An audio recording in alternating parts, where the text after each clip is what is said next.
তথ্য ও সম্প্রচার প্রতিমন্ত্রী ইয়াসের খান চৌধুরী বলেছেন, সঠিক ইতিহাস তুলে ধরার কাজে উদ্যোগীদের সহযোগিতা করবে সরকার।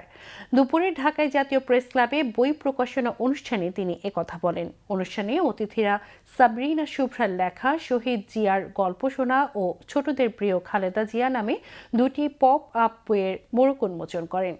ইয়াসের খান চৌধুরী বলেন, যাদের জন্য স্বাধীন দেশ পেয়েছে, গণতন্ত্র পেয়েছে, তাদের অবদানের কথা তুলে ধরার কাজ কম হয়েছে।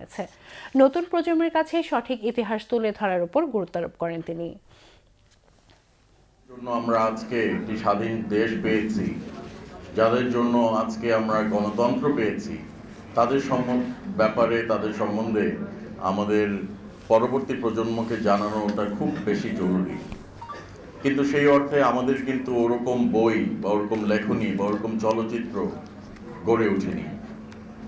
তথ্য সম্প্রচার মন্ত্রণালয়ের মাধ্যমে সঠিক ইতিহাসটা তুলে ধরার জন্য আমরা কাজ করছি এবং পাশাপাশি এরকম বই, যেটা সাবরিনা ভাবি লিখেছেন, এরকম বই যেন আরও প্রকাশিত হয়, আরও লেখা হয়, সেদিকে আমাদের উদ্যোগ নিতে হবে এবং যারা উদ্যোগ নেবেন তাদেরকে সহযোগিতা করার জন্য তথ্য সম্প্রচার মন্ত্রণালয় প্রস্তুত আছে।